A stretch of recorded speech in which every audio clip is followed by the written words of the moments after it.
अगर बच्चों को संस्कार दोगे तो आपका अंतिम संस्कार आपकी औलाद करेगी, नहीं तो संस्कार नहीं होंगे तो अंतिम संस्कार भी पड़ोसी करेंगे, औलाद नहीं करने वाले।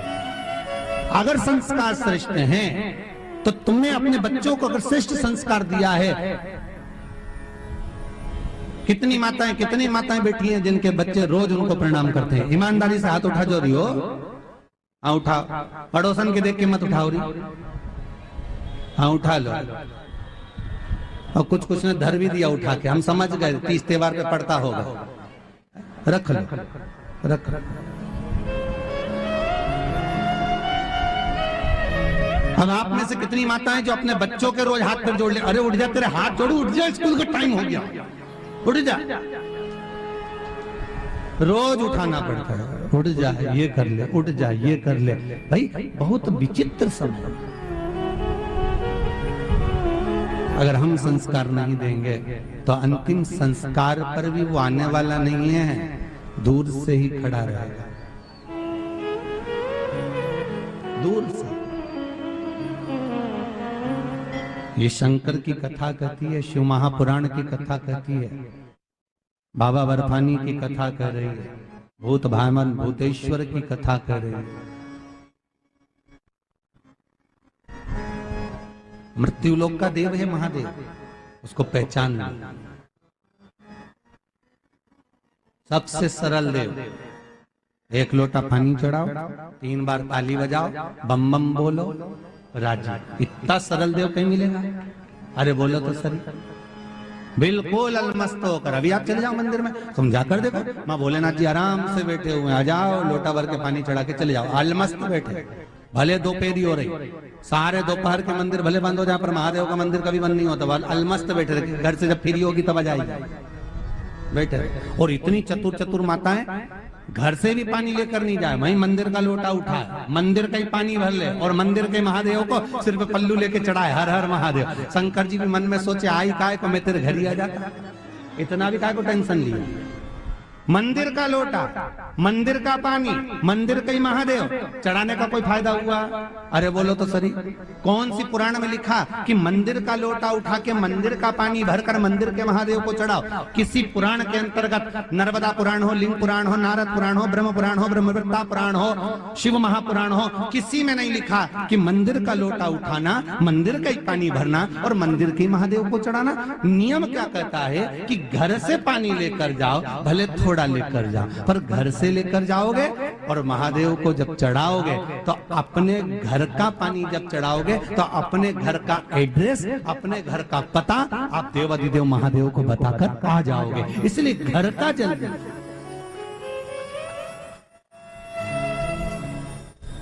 अरे आपकी आदत पड़ी है ना, जैसे पीपल के पेड़ की पूजन करने जाए, आंवला की पूजन करने जाए, शीतला माता की पूजन करने जाए, किसी की भी थाली लगी लगाए मिल जाए, बस फिर तो सब चढ़ा चढ़ू के वो जा। और जिसकी थाली बेचारी वो आई, उसने पूछा हमारा सामान कहाँ गया, तो कि वो तो वो गई लीला भाई, चढ़ा के वो उधर चली गई।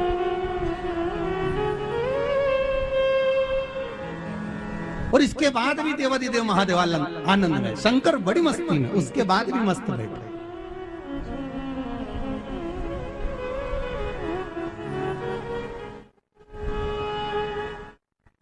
अब आज ही सोमनाथ जी पे थे, कौन कौन था हमारे साथ अंदर? 2-4 लोग थे, कोई हो पंडित हो, आप भी थे। अब सोमनाथ जी के टमाटर चढ़ाए थे, गाजर, भटा, बैंगन, वो भी सोमनाथ जी के चढ़ाए। कौन सी पुराण में लिखा है नहीं कि टमाटर चढ़ाओ, बैंगन चढ़ाओ, गाजर चढ़ाओ? अच्छा हुआ कद्दू नहीं लाई, नहीं तो वो भी ले आती और शंकर जी पे चढ़ा के सोमनाथ जी पे धर के चली जाती। इसका क्या जाएगा?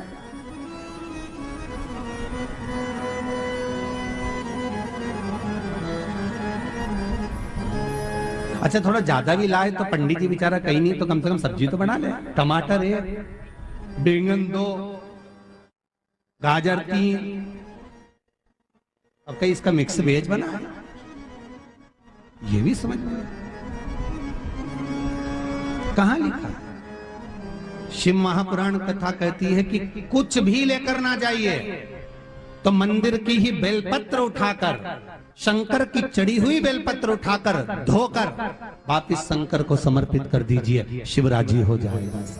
शंकर राजी है, शिव अलमस्त, उसको कुछ चाहिए नहीं तुमसे, तुम तो बस प्रेम से उसको स्मरण कर लो, तुम प्रेम से उसको रिझा लो, तुम प्रेम से उसको मना लो। उसके पास तुम जितने प्रेम से जाओगे, अपने हृदय की बात, अपनी चित्तवृत्ति की बात, अपने दिल की बात जितने प्रेम से कह सकते हो, उस देव अधिदेव महादेव से कह दो, वो सुन ले। अन्य मंदिर में तो मक्खन भी चाहिए, मिश्री भी चाहिए, लड्डू भी चाहिए, पेड़ा भी चाहिए, तो माता जी के लिए चुनरी भी चाहिए, तो चूड़ी भी चाहिए, तो बिछूड़ी भी चाहिए, तो सिंदूरा भी चाहिए, सारे देवी देवताओं को सब कुछ चाहिए। पर देव अधिदेव महादेव से पूछा जाए तुम्हें क्या चाहिए? शंकर भगवान बोले जल हो तो लिया ना, नहीं हो तो 3 बार आके ताली बजा देना, इतना भी नहीं बने तो मुंह से बम बम बोले बोल देना, इतना भी ना बने मंदिर के अंदर भी नहीं आ सकते हो तो मंदिर के बाहर से निकल कर जाओ, तो मेरे शिखर का दर्शन करते हुए जाना, उतने में भी मैं संतुष्ट हो जाता हूं, मुझे कुछ भी नहीं चाहिए, रखो तुम्हारे पास।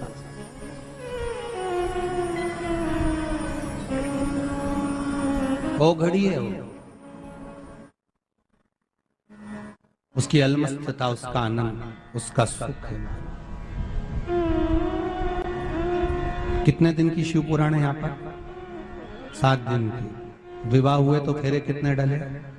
7। शास्त्रीय संगीत के सुर कितने हैं? 7। जन्म कितने दिन में हुआ अपना? 7 दिन में, रविवार, सोमवार, मंगल, बुध, गुरु, शुक्र और शनि। मरोगा कितना दिन में? यही सब। गोवर्धन नाथ जी ने जो, श्रीनाथ जी ने जो पर्वत उठाकर रखा है कन्हैया ने, वो कितने कोस का? 7 कोस का। कितने दिन तक उठाया? 7 दिन तक। कितने वर्ष की आयु में उठाया? 7 वर्ष। भागवत कितने दिन की? शिव पुराण कितने दिन की? 7 दिन। और वही 7 दिन अपनी जिंदगी के हैं। रविवार को जन्म हुआ, सोमवार को बड़े हुए, मंगलवार को ब्याह हुआ, बुधवार को बच्चे हुए, गुरुवार को बीमार पड़े, शुक्रवार को हॉस्पिटल गए, शनिवार के सीताराम हो गए। 7 दिन यूं ही चले गए, स्मरण करने का दिन नहीं। 3.5 करोड़ रोम छिद्र मनुष्य के शरीर में है, एक एक रोम छिद्र भगवान ने अगर दिया है तो भगवत स्मरण के लिए दिया। 21,600 श्वास जो निकल रही है प्रत्येक मानव के शरीर से, वो श्वास दी तो भगवान ने भगवत स्मरण के लिए दिया। माता के गर्भ में उल्टा लटका हुआ था, दोनों मुष्टिकाएं बंद थी और प्रार्थना कर रहा था, मुझे माता के गर्भ से इस कैद से बाहर निकालो, मैं तुम्हारा भजन करूंगा, भजन करूंगा, भजन करूंगा। और जैसे ही बाहर निकला, मैं तो भोजन करूंगा, भोजन करूंगा, भोजन करूंगा। भजन तो गायब हो गया, भोजन चालू हो गया। 3 बार भोजन, भजन 1 बार, और उसमें भी उलझन आती है बार बार। अभी भी तुम कथा में आओगे तो 50 बार उलझन आ जाएगी। कहीं मामा जी आ गया ना, चाचा जी आ गया ना, मौसी जी आ गई ना, काकी जी आ गई। कुछ मत करना, कह देना स्पष्ट फोन लगा के, 7 दिन शिव पुराण की कथा चल रही, हमारे यहाँ तो आना ही मत। और आओ तो सीधे गोवर्धननाथ मंदिर ले जाऊंगी और बर्फानी बाबा सेवा संस्थान से कह दूंगे हमारे रिश्तेदार आए, इनके भी खाना तुम्हें खवाओ। मेरे पीछे मत आना। मैं 7 दिन शिव पुराण सुनो, बड़ी मुश्किल से मिलती है। भागवत कथा बार बार मिल सकती है, राम कथा बार बार मिल सकती है, गीता का स्मरण बार बार हो सकता है, पर भूत भावन भूतेश्वर की कथा, शंकर की कथा बार बार नहीं मिलती। ना जाने कितने भाग्य प्रबल हुए होंगे आप सब दोसावासियों के, ना जाने कितने प्रबल किस्मत लाकर पैदा हुए होंगे, और ना जाने पूर्वजों ने कितनी कृपा करी होगी, तब जाकर ये बर्फानी सेवा संस्थान ने ये शिव महापुराण की कथा रखी और अपने को सुनने का मौका मिला। और बाबा भोलेनाथ जी को धन्यवाद देना, दादा कि तूने हमें इतनी बड़ी कोरोना बीमारी होने के बाद भी जिंदा रखा, पड़ोस में आ गई पर हमें बचा लिया, धन्य है तू। कितनी मोहल्ले में, पड़ोस में, चौराहे तक बीमारी आ गई। जब 4-5 घर छोड़ के किसी को कोरोना हो गया, मन सुप्त हो गया, अपना नंबर भी आ गया। पर कैसे भगवान महादेव ने बचाया, बस बाबा को धन्यवाद देते रहना कि तेरी कृपा है जो आज बैठकर शिव महापुराण की कथा सुन रही हूँ, और तेरी कृपा से बैठी हूँ, ये तूने करुणा कर कर रखी है, नहीं तो हमारी तो कोई औकात थी ही नहीं। क्या दिया?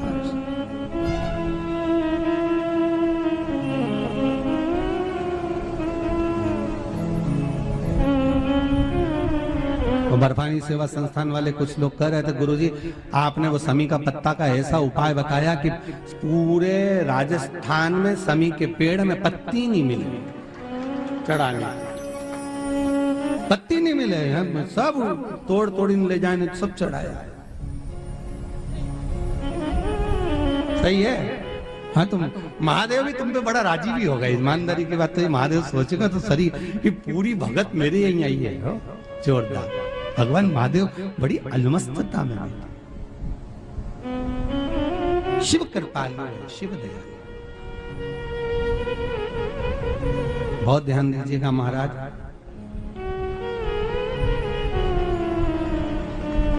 एक शमी का पत्र, क्योंकि पहले भी कथा में कहा बेलपत्र माता पार्वती के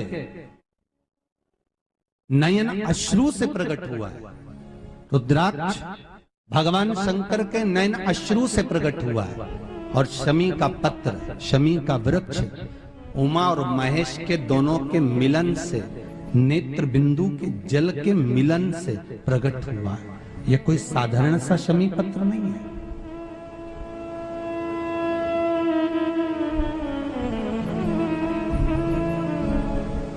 आप किसी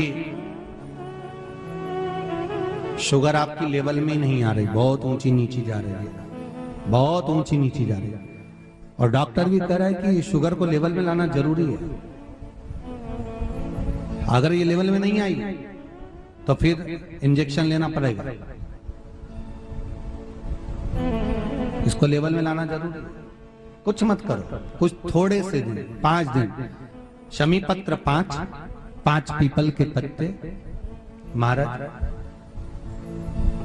और 5 सांबर के पत्ते। सांबर वो फली देखिए जो लंबी सी होती है, सांबर फली बोलते हैं हमारे यहाँ, उसको सुरजना की फली भी बोलते हैं। तो उस फली के पत्ते 5 किसी भी 5 दिन शंकर भगवान को समर्पित करो। शमी के पत्र, बेलपत्र, पीपल के पत्र, सांबर के पत्र, ये चढ़ाने के बाद में आप सांबर के पत्र और पीपल के पत्ते लेकर आ जाइए। सांबर के पत्ते को, जो सुरजना के पत्ते होते हैं, उसको थोड़ा सा पानी में उकाल लो, ठंडा कर लो, छान कर बाबा को चढ़ा दो, एक कटोरी में झेल लाओ। पीपल के पत्ते जो उठाकर लाए हो उसको पानी में गला दो, 3 दिन तक उसका गलाया हुआ पानी और ये सुरजने के पत्ते का पानी अवधूतेश्वर महादेव के नाम से पीना चालू कर दो। शुगर लेवल में दूसरे दिन ही आ जाएगा, ऊंची नीची नहीं हो सकती, लेवल में चलती रहे। बाबा अवधूतेश्वर का स्मरण, ऐसी कौन सी बीमारी है जिसका स्मरण शिव महापुराण में नहीं है हमारे? और बाबा अब कहे ना, सबसे कठोर अगर कुछ है तो वो लोहा। लोहा कठोर होकर कहता है मैं तलवार, मैं गुप्ती, मैं फावड़ा, मैं गैती, मैं तलवार, मैं फरसा, मैं किसी को भी मार सकती हूँ। तो लोहा सोचे मैं कठोर, मैं किसी को भी मार सकता हूं, तो लोहे से ज्यादा कठोर होती है अग्नि, जो लोहे को गला देती है। और अग्नि ये विचार करे कि मुझ में इतनी प्रबलता है, मैं सबको गला सकता हूं, आग लगा सकता हूं, तो अग्नि से प्रबल होता है पानी, जो अग्नि को जम के बोलो बुझा सकता है।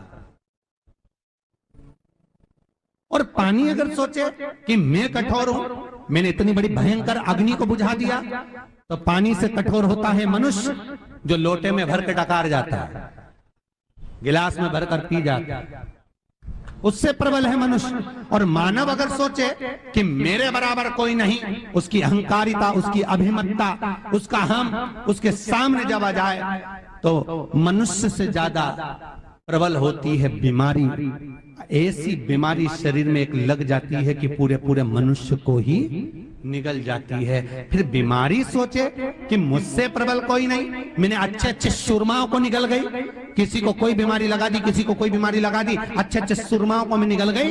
तो बीमारी से भी प्रबल अगर कोई होता है तो वो कालों का काल महाकाल प्रबल होता है, जो बीमारी को ही निगल जाता है।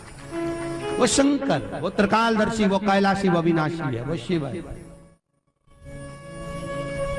वो साधारण नहीं।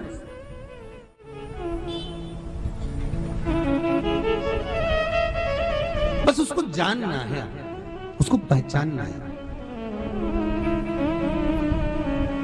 उसको हम एक बार सहज में समझें। और जो नजदीक में होता है ना भाई, उसको समझना ही कठिन होता है। एक बहू पूना में रह रही है, जयपुर में रह रही है, दिल्ली में रह रही है, जोधपुर में रह रही है, और एक बहू तुम्हारी दौसा में रह रही है। जो बहू दौसा में तुम्हारे साथ रह रही है ना, तुम उसको समझ नहीं सकती हो, क्योंकि रोज की झगड़ा करे, रोज की लड़े, रोज की कुड़कुड़ करे, तो बहू सास को नहीं समझती, सास बहू को नहीं समझती। और वो 4 दिन की दिल्ली से जो बहू आई नहीं, 4 दिन की वो जयपुर से आई नहीं, 4 दिन की वो जोधपुर से आई नहीं दिवाली के टाइम, और वो 4 दिन रहे और मम्मी जी करके घूमे आगे पीछे, तो सास इतनी खुश हो, हमारी सही बहू तो ये है। तो उसके साथ 1 साल रखे तो बता नहीं, 1 साल डोकरी के उनके साथ रहने दो, नहीं रहे हो।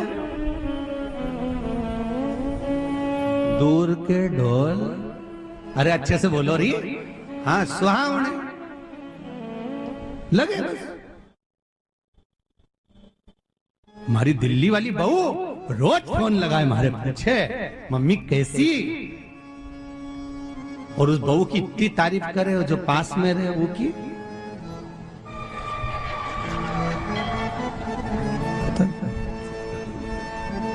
हमारी तो किस्मत फूटी गई। परख नहीं है, अगर परख होती तो पहचान जाता। हमारी आदत पड़ी ना, हम ब्रह्मलोक के देवता को पूछते हैं, हम वैकुंठ लोक के देवता को पूछते हैं, जो नजदीक में रह रहा देव, अधिदेव, महादेव, जो मृत्यु लोक का देव है, हम उसी को नहीं पूछते, क्योंकि हमारी आदत है दूर के ढोल, अरे बोलो जम के सुहावने, हम पहचानते ही नहीं।